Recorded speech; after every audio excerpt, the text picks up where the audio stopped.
cousins, Bem? What are your cousins' name? Oh. I forgot. Huh? I forgot about them. No. She is Aika.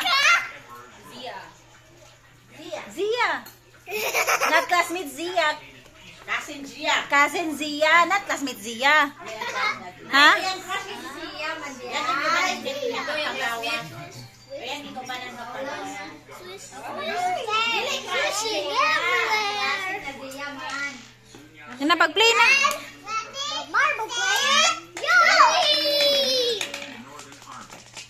Pagdansa Oh, eh. before we start, we have to watch them carefully. What are they doing, Bem? They're playing marbles. I love marbles. You have to start. Yes, we have to start now.